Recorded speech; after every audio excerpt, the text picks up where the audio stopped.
الحمدللہ وحدہ والصلاة والسلام علی من لا نبی بعدہ وعن ابی واقد اللیثی رضی اللہ تعالی عنہ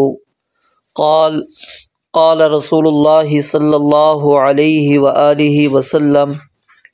ما قطع من البہیمۃ وہی حیۃ فہو میت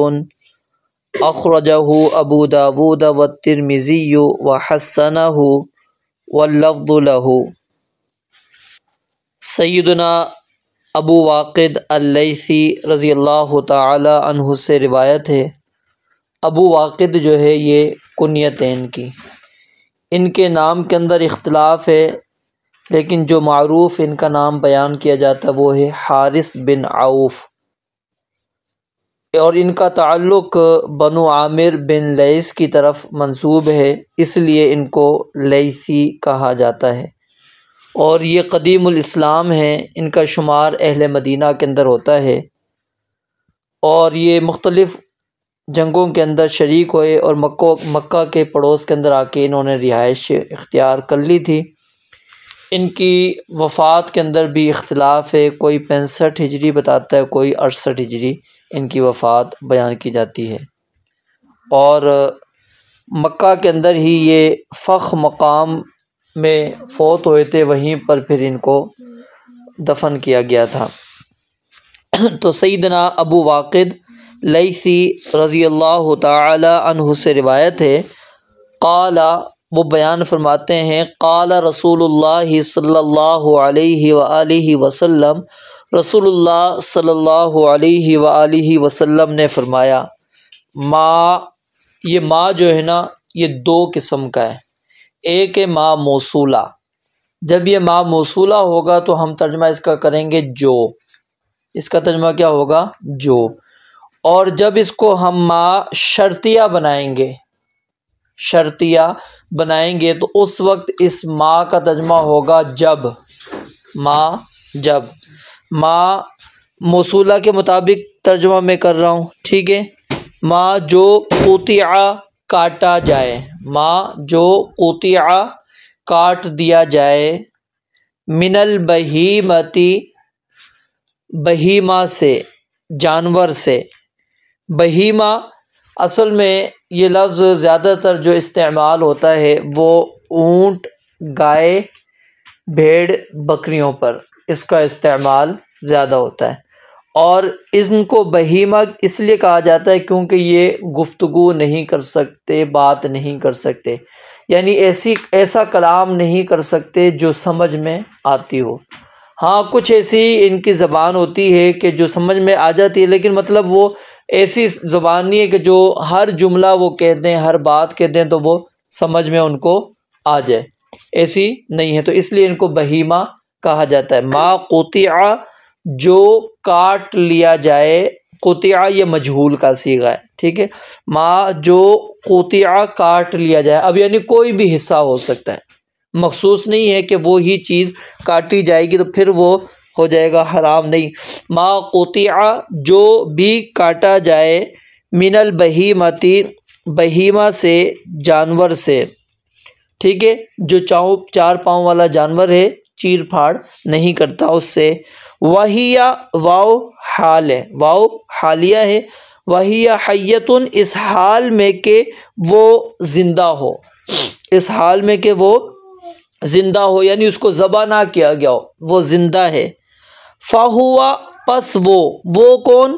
وہ یعنی جو ٹکڑا کاٹا گیا ہے، جو ٹکڑا کاٹا گیا ہے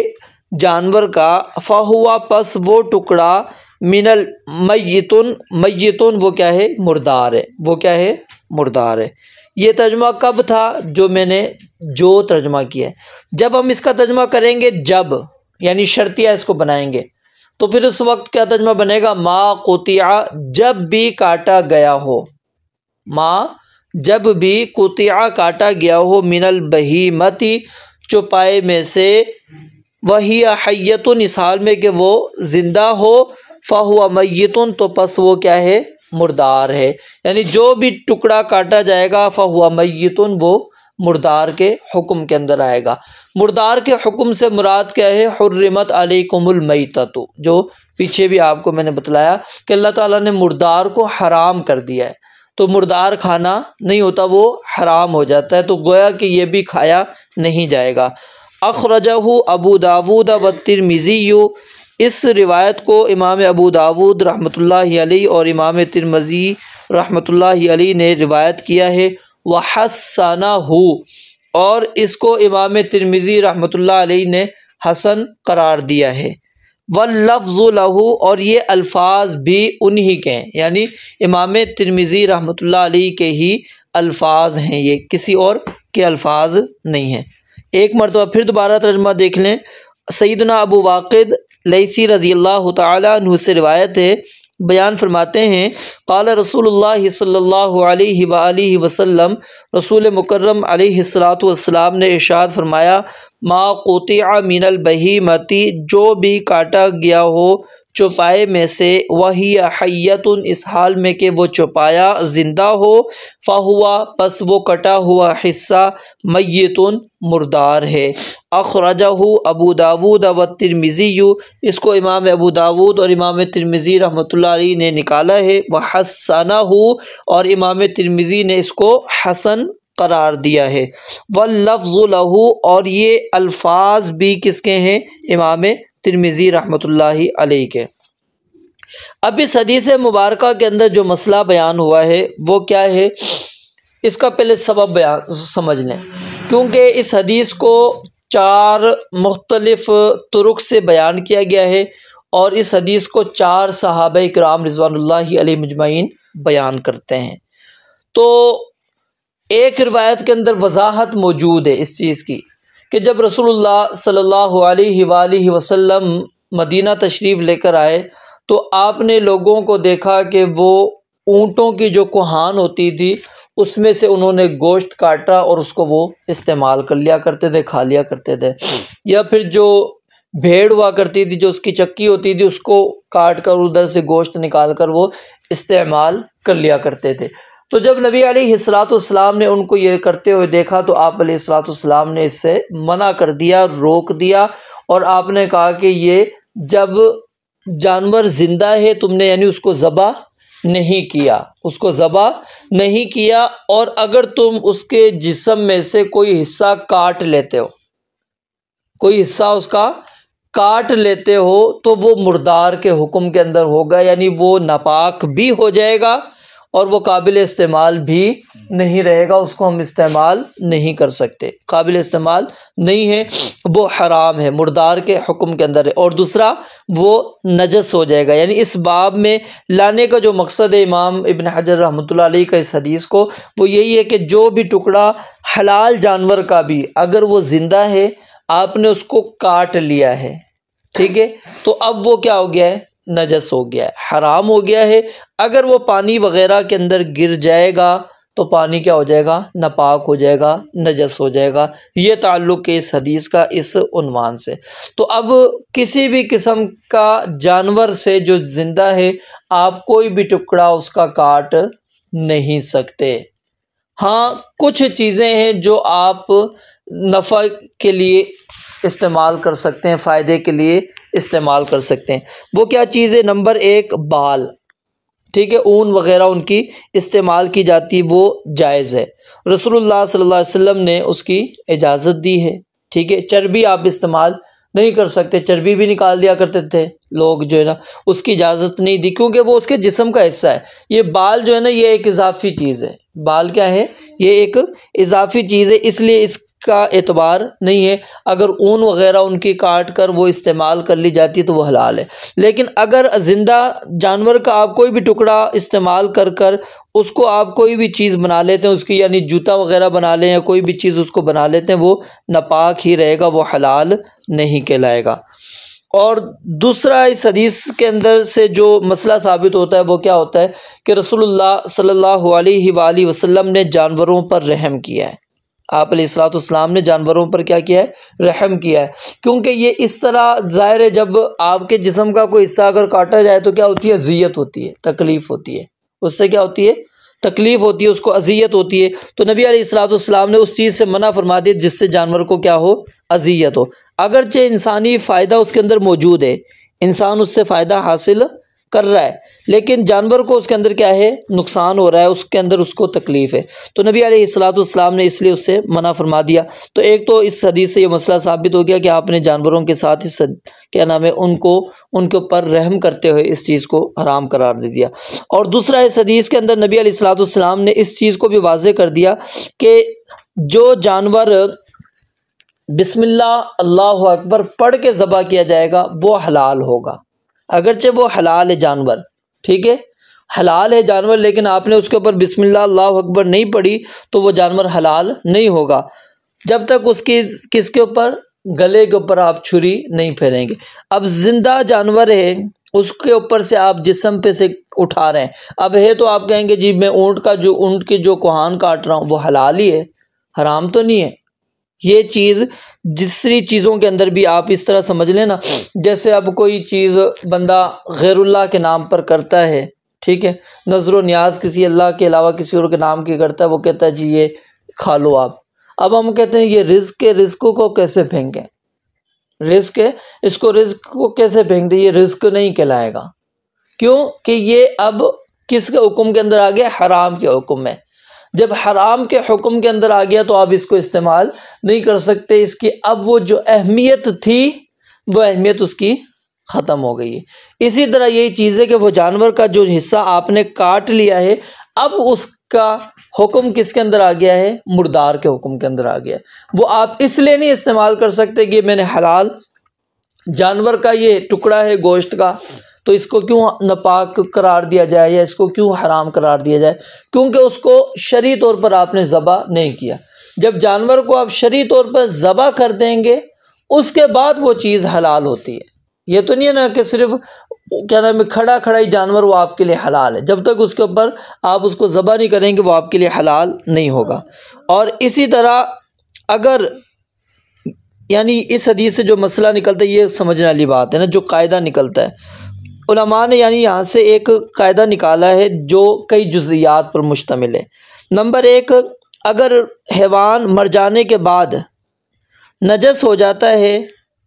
تو اس کا کاٹا ہوا ٹکڑا بھی کیا ہوگا، نجس ہوگا۔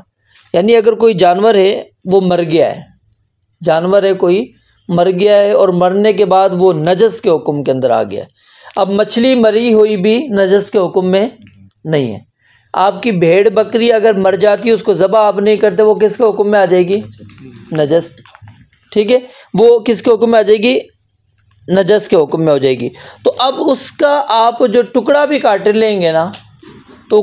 ٹکڑا بھی کیا کہلائے گا، نجس ہوگا۔ اگر وہ حیوان مر جانے کے بعد حلال ہو،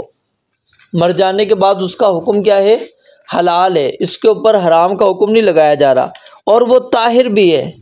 تو پھر اس کا ٹکڑا بھی کیا ہوگا، طاہر ہوگا۔ جیسے مچھلی، ٹڈی، ٹھیک ہے، جگر، تل، کلیجی، یہ جو آپ نے پڑھا تھا، اب یہ ٹکڑے کیا ہیں، حلال ہیں،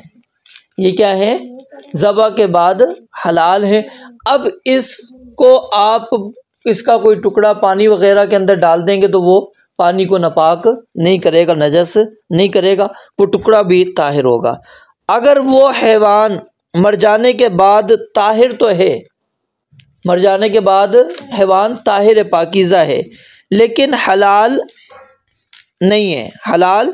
نہیں ہے تو وہ ٹکڑا بھی طاہر ہوگا اور حلال نہیں ہوگا، ٹھیک ہے،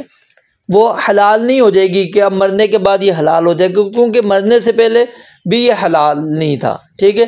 مرنے کے بعد پاکیزہ تو ہے، تو اب مرنے کے بعد جب اس کو ٹکڑا آپ کوئی کاٹ لیں گے تو وہ بھی کیا ہوگا، پاکیزہ ہی کہلائے گا۔ جیسے انسان کا جسم جو ہے نا،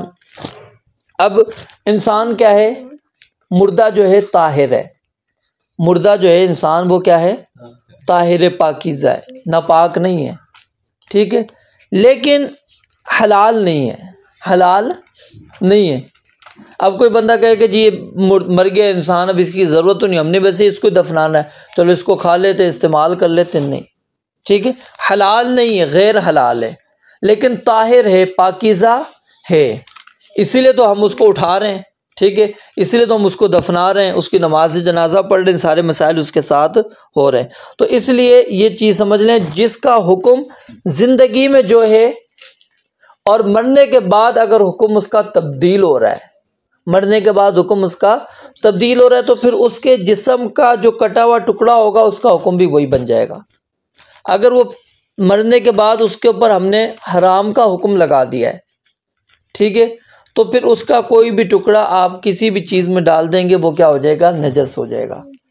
اور اگر اس کا ٹکڑا نجس نہیں ہے، مرنے کے بعد وہ چیز نجس نہیں ہے، پاک ہی ہے، تو پھر اس کا ٹکڑا اگر کہیں پر گر جاتا ہے تو وہ نجس چیز نہیں ہوگی۔ تو ما قطع من البہیمۃ، جو بھی ٹکڑا کاٹا جائے گا بہیمہ جانور میں سے، وہی حیۃ، اور اس حال میں کہ وہ کیا ہو؟ زندہ ہو، تو وہ کیا ہے؟ مردار کے حکم کے اندر ہے۔ اور مسئلہ میں نے آپ کو سمجھا دیا کہ اس حدیث میں لانے کا مقصد کیا تھا، وہ یہی تھا کہ اب اس کا حکم جو ہے ٹکڑے کا، اگرچہ جانور کیا ہے؟ حلال ہے، جانور حلال ہے، لیکن جو اب اس کو اگر تبھی موت مر جاتا تو کیا ہو جاتا؟ یہ حرام ہو جاتا، نجس ہو جاتا۔ تو لہٰذا اب اس کا زندگی میں آپ نے ٹکڑا کاٹ لیا ہے تو یہ بھی اس کا کیا کہلائے گا؟ نجس ہی کہلائے گا، اس لیے کیونکہ اس کو ذبح آپ نے نہیں کیا تھا۔ اگر اس کا حکم اس کا مرنے کے بعد اگر وہ نجس والا نہ ہوتا، جیسے مچھلی کا ہے، تو اس کا کوئی بھی ٹکڑا وہ پانی میں گر جائے اس کے مرنے کے بعد بھی وہ نجس نہیں ہوگا، اس کا آپ ٹکڑا الگ کر دیں، ڈال دیں، کوئی مسئلہ نہیں ہے۔ تو یہ آخری حدیث تھی جو اس عنوان کی۔ اب خلاصہ کیا ہے اس پوری ابواب المیاہ کا؟ اب غور کریں، میں آپ کو اختصار کے ساتھ بیان کرتا چلا جاتا ہوں۔ پہلی حدیث کے اندر تو آپ نے یہ چیز پڑھی تھی کہ پانی جو ہے سمندر کا پانی، اس کے متعلق نبی علیہ الصلوۃ والسلام نے فرمایا کہ یہ پاک بھی ہے اور پاک بھی کرتا ہے، یعنی اس کی کیفیت کیسی بھی ہو جائے، سمندر کے پانی کا یہ خاص حکم ہو گیا ہے، اس کی رنگت بدل جائے، اس کا ذائقہ بدل جائے، کچھ بھی ہو جائے، کیونکہ اب پانی آپ کہیں گے جی میٹھا تو ہے نہیں کھا رہا ہے، تو اس کی کیا ہے؟ ذائقہ تو تبدیل ہو چکا ہے، لیکن کیا ہے اس کے متعلق حکم آ گیا ہے، نبی علیہ الصلوۃ والسلام کا ایک خاص حکم اس کا موجود ہے۔ اور پھر اس کا جو مردار ہے، یعنی جس کی پیدائش پانی تھی، جو پانی کے بغیر زندہ نہیں رہ سکتا جانور، اب وہ جس بھی شکل کا ہو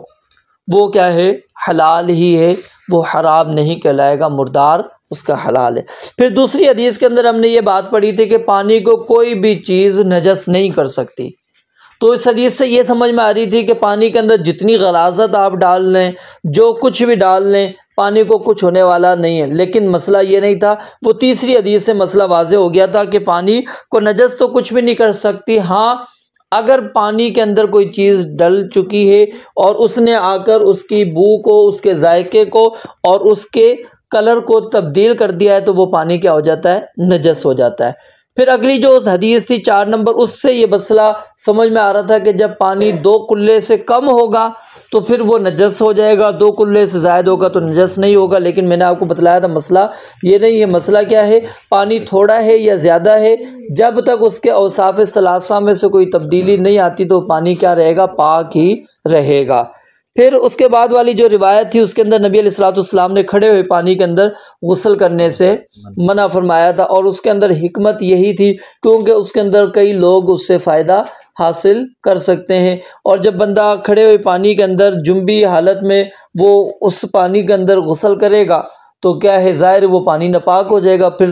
وہ ناپاک پانی سے ہی کوئی اور آ کے غسل کرے، اس کو استعمال کرے، یہ ممکن نہیں تھا، ٹھیک ہے۔ اور پھر اسی طرح اسی کے ضمن کے اندر نبی علیہ الصلوۃ والسلام نے جو ہے پیشاب کرنے سے بھی منع فرما دیا کہ بندہ اس کے اندر جا کے پیشاب کرے، پھر وہاں سے پانی لے کر الگ جگہ پر جا کر غسل کر لے یا اسی میں جا کے ڈبکی لگا کر غسل کر لے، اس کو منع فرما دیا تھا۔ پھر تھا کہ میاں بیوی کا اکٹھے غسل کرنا، اور جو ان کا ایک نے پانی استعمال کر لیا، اس کے بعد کچھ پانی ٹپ وغیرہ کے اندر بالٹی کے اندر بچ گیا تو کیا دوسرا استعمال کر سکتا تھا یا نہیں کر سکتا تھا؟ نبی علیہ الصلوۃ والسلام نے اس کی اجازت دے دی کیونکہ آپ کا عمل بھی موجود تھا۔ پھر اس کے بعد مسئلہ تھا کہ کتے کا اگر وہ کسی برتن کے اندر منہ مار لیتا ہے تو وہ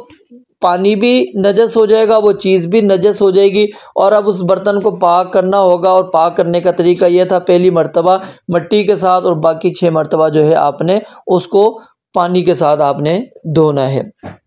پھر بلی کے متعلق نبی علیہ الصلوۃ والسلام نے یہ بات بیان فرما دی کہ وہ نجس پاک نہیں ہے،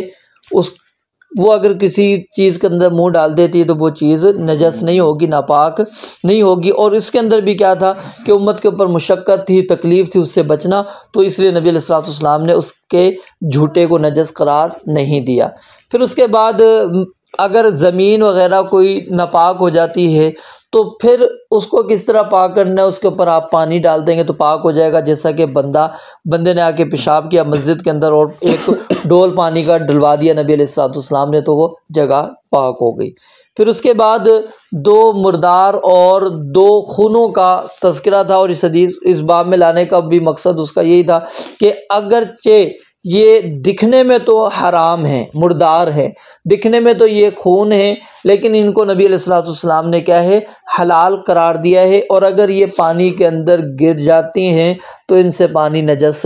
نہیں ہوتا۔ پھر اس کے بعد تھا کہ مکھی بھی جو ہے پاک ہے، نجس نہیں ہے، اگر کسی چیز کے اندر گر جاتی ہے تو اس کو ہم نے پہلے ڈبونا ہے، اس کے بعد پھر اس کو نکال کے پھینک کر اس چیز کو استعمال کر لینا ہے۔ اور اس کے ڈبونے کی جو حکمت ہے وہ کیا ہے، ایک پر میں بیماری ہے، دوسرے پر میں شفا ہے، تاکہ وہ بیماری والے پر کو جو اس نے آگے کیا ہوتا تھا، شفا والا پر اس کے اندر جا کر اس بیماری کو ختم کر دے۔ پھر جو آج حدیث ہم نے پڑھی اس کے اندر کیا ہے، نبی علیہ الصلوۃ والسلام نے زندہ جانور، اس کا کوئی بھی ٹکڑا آپ اس کو کاٹ لیتے ہیں، اس کو آپ نے نجس اور حرام قرار دے دیا، اس کو میت کے حکم کے اندر آپ نے رکھا ہے، اس کو آپ استعمال نہیں کر سکتے، لیکن ان سے اون وغیرہ اس کی کیا ہے، مستثنا ہے، اس کو استثناء ہے۔ تو اب خلاصہ کیا ہوا کہ ان ساری چیزوں کے اندر کہ پانی کی اصل جو ہے ہم اس کو حکم دیں گے طہارت کا، کہ پانی کیا ہے، طاہر ہے اور مطہر ہے، خود بھی پاک ہے اور آگے پاک کر بھی سکتا ہے، الا یہ کہ پانی کے اوصاف بدل جائیں، اس کے اندر اس کا ذائقہ بدل جائے، اس کا رنگ بدل جائے، یا پھر اس کا بو اس کے اندر آنا شروع ہو جائے، تو اس کی وجہ سے وہ نجس ہو جائے گا، وگرنہ پانی وہ تھوڑا ہے، کم ہے، زیادہ ہے، پانی پاک ہی ہے۔ اور اسی طرح اگر کوئی چیز نجس ہے، کوئی چیز نجس ہے، وہ پانی کے اندر گر جائے گی، اور پھر اس کے اندر مقدار کی قید نہیں ہے، یاد رکھیں مقدار کی قید اس میں نہیں ہے۔ اگر وہ نجس چیز گر گئی ہے، اگر تو وہ معمولی ہے تو اس کو تو ہم پھینک دیں گے، ٹھیک ہے، اگر وہ زیادہ ہے تو پھر اس کے اندر ہم یہ دیکھیں گے کیا اس نے آ کے اس کے ذائقے وغیرہ کو تبدیل کیا یا نہیں کیا، اوصاف ثلاثہ، اگر نہیں وہ تبدیل کرتا تو پھر وہ کیا ہے، پاک ہی رہے گا۔ پھر اسی طرح جو ہے اگر کوئی شخص استعمال کر لیتا ہے اس حال میں کہ وہ جنبی تھا، ناپاک تھا، اگر اس نے پانی استعمال کر لیا